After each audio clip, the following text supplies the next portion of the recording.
Assalamualaikum warahmatullahi wabarakatuh.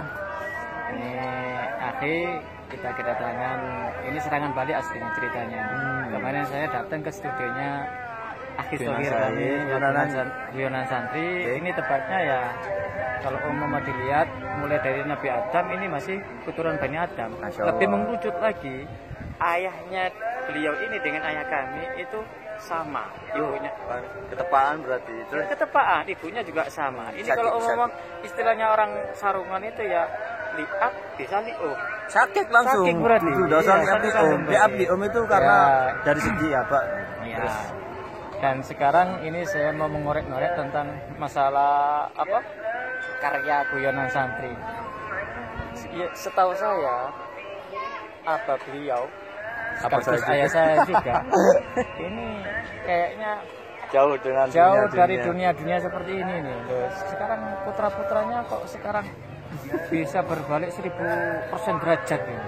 Kalau mau ditambah lagi 2000 derajat apa 10.000 derajat. Ini kira-kiranya tujuan dari pembuatan Guyonan Santri itu apa? Dan kenapa kok berbanding bisa tidak lurus ya? Tidak lurus ya. Kok bisa moro satunya ke timur, satunya ke barat. Ini bagaimana? Ya, jadi kalau mau boleh jawab, jadi intinya begini, karena kita sama-sama tahu beliau itu abah, itu terutama orangnya mungkin salaf, klasik juga, sama sekali tidak modern. Dilihat dari sendalnya juga pakai terompah, dan itu kemana-mana bahkan ke Mekah.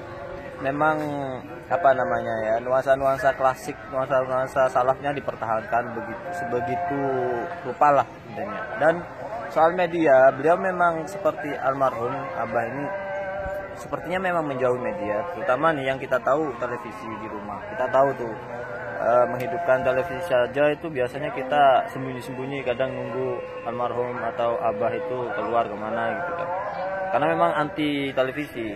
Nah, saya itu beliau lakukan karena kalau tidak salah dengar beliau pernah sempat janji atau dapat ijazah dari gurunya Kiai Khalil.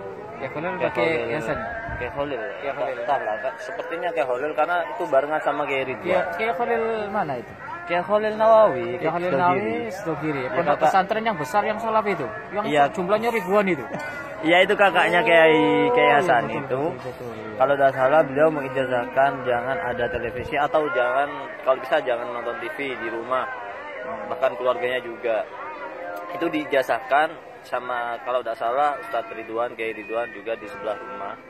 Itu juga dapat ijazah yang sama. Cuman katanya sih abah yang sanggup meneruskan ijazahnya itu menerima. Bahkan memang tidak suka media, kecuali nih kalau ada berita-berita dari kayak pemerintah, presiden gitu tuh baru nonton, seperti apa istilahnya pemberitahuan takbir atau 1 Syawal, 1 Ramadan itu baru nonton.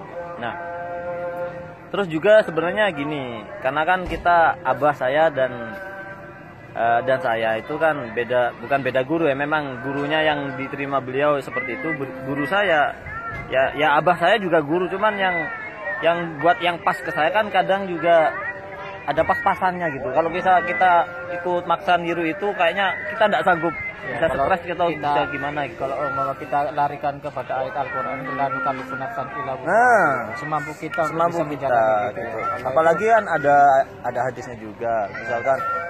Misalkan diperintah itu lakukan semampumu, tapi kalau dilarang ya haituhum fajtanibu, kan betul-betul dicegah kalau larangan. Tapi kalau perintah lakukan semampunya. Jadi saya bukan beralasan itu, tapi intinya saya tuh juga patokannya sama guru. Jadi guru itu juga dasarnya tuh guru juga ada merintah untuk kita tampil di media, tapi guru kalau mau saya sebut almarhum juga Kiai Maimun Zubair Sarang, itu beliau ngendikannya yang sering di pengajian tuh yang ditukil dari mushafnya Nabi Ibrahim.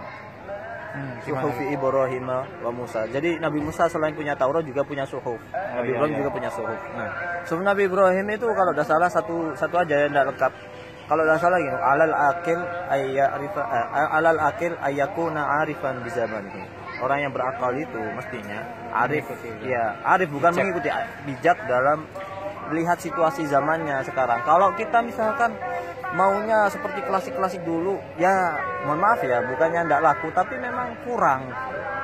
Mohon maaf, sekarang gini, orang nih kalau misalkan ya memang bidangnya sih ya, kalau misalkan dia sudah pas dengan podium atau pentas, maka silahkan dakwahnya pakai itu. Kalau saya tuh media, selagi media itu jadi sarana yang tepat untuk berdakwah, saya akan lakukan itu. Jadi intinya tergantung sarananya. Bahkan kata saya podium itu juga sarana, media untuk berdakwah. Selagi tidak keluar dari pakem-pakemnya, bunyi ayat khairu ummah itu ya monggo saja begitu berarti ya. Ya jadi intinya kan dakwah itu dengan segala macam media sarana itu bisa dilakukan. Bahkan siapapun tukang becak, siapapun itu bisa kok mengajak. Tidak harus yang bersurban, tidak harus yang begini. Jadi kalau misalkan hobi kita ternyata bisa membuat orang itu mengerti akan hal yang positif, kenapa tidak? Nah, apalagi yang paling saya itu kekeh, karena orang zaman sekarang, apalagi media itu pasti ada di genggaman sekarang, di handphone. Sekarang tuh bukan orang lain, kita akan bahas saya aja dulu.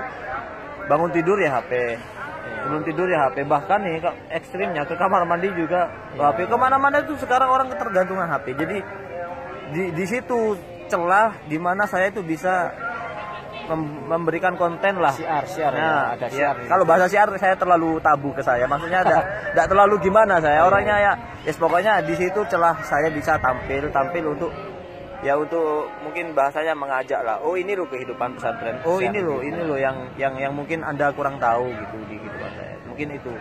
Tambahan lagi ya ketika saya tugas dulu di Banyuwangi.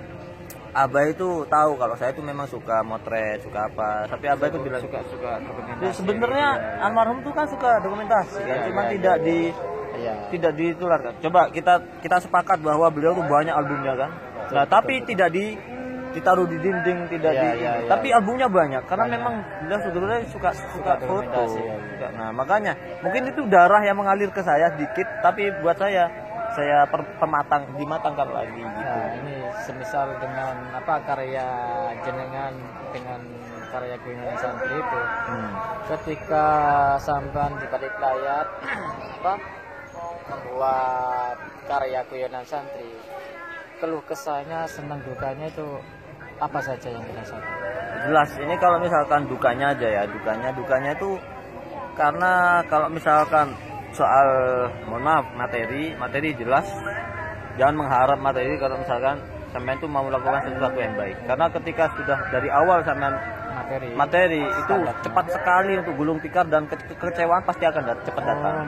Jadi intinya lakukan apa dulu yang kita sukai dulu, terus kemudian passionnya sudah ketemu, gairah kita itu kemana, terus kemudian tinggal kita atur saja itu kemana larinya. Nah, sesuai dengan hobi berarti.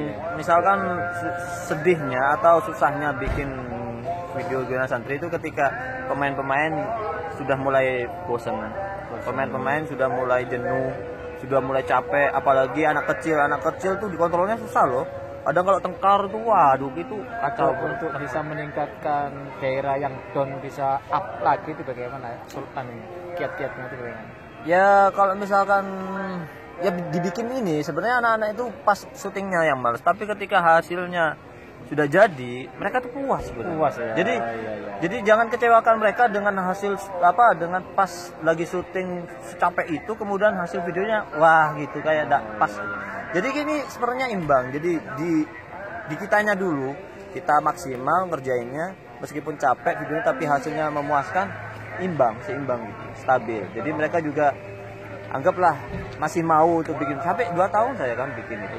Makanya kalau melihat hasilnya seperti itu, padahal hasil itu kalau umpama kita larikan kepada ayat itu am hasibum antat kulal jannata wala mayatikum min qablikum, yang artinya begini. Jangan kau anggap kesuksesan itu didapat dengan materi semudah begitu. Oh, harus ada perjuangan. Masadhumul baksa waborro sampai zulzilu kan begitu ya. Ya itu kalau sudah melewati seperti itu semuanya ya akan meraih yang namanya jannah itu. Jannah itu bisa diartikan kesuksesan, dan kesuksesan itu termasuk kepuasan. Nah, itu hasilnya. Ya mungkin begitu saja pertemuan saya. Itu saja. Begitu saja. Oh, tidak tahu. Saya kok merasa kurang diulik sedikit ya. Jadi ya terserah, mungkin ada keperluan tidak apa-apa. Tapi ini saya mau tambahkan sedikit. Jadi untuk jenengan-jenengan yang mungkin masih baru bikin YouTube di channelnya, ini juga saya hanya membalas. Kemarin sudah beliau itu tampil di konten saya. Jadi semoga saja nih konten-konten jenengan nih apa yang jenengan cita-citakan yang Anda mau. Tujuan membuat YouTube-nya memang bukan materi. Makanya saya kan sering mancing. Ini nanti kalau segini ada materinya. Ketika sampean digitukan ternyata arahnya sampean itu lari ke situ, itu bahaya. Itu pancingan saja dari saya. Jadi misalkan apa dulu tujuan pertamanya bikin YouTube, maka itu mulai dari awal sampai akhir itu harus sama ya. Kalaupun saya iming-iming kemudian berubah, ada materinya nanti kalau sudah syaratnya bikin, jangan. Udah itu sampingkan dulu.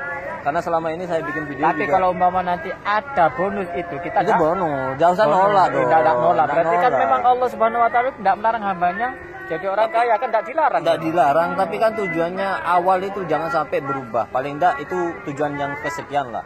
Tapi tujuan utamanya itu. Mendukur lah. Maksud saya tuh makanya kan kalau misalkan saya bikin video sebenarnya nggak nutut. Kalau misalkan ngejaruan, kalau setiap bikin video saya tuh kadang ngasih ya nggak seberapa lah ke anak-anak, karena itu menjadi penyemangat. Karena saya tuh nganggap mereka tuh lidah saya, keresahan saya tuh saya luapkan. Apa saya yang jadi unek-unek dalam hati itu bisa terrealisasi tampilkan dalam karya-karya itu melalui ya acting mereka yang nggak seberapa. Mereka sebenarnya amatiran. Sekitar Kelaka ini banyak yang memang subscriber Boyonan Santi, termasuk orang yang banyak yang konsumsi menikmati karya-karya Anda.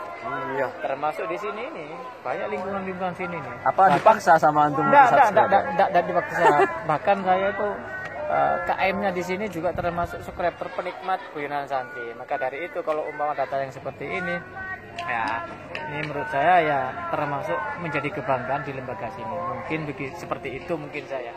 Wallahu a'lam, nanti bagaimana yang sesungguhnya ya Allah yang tahu itu. Terima kasih ya begitu saja.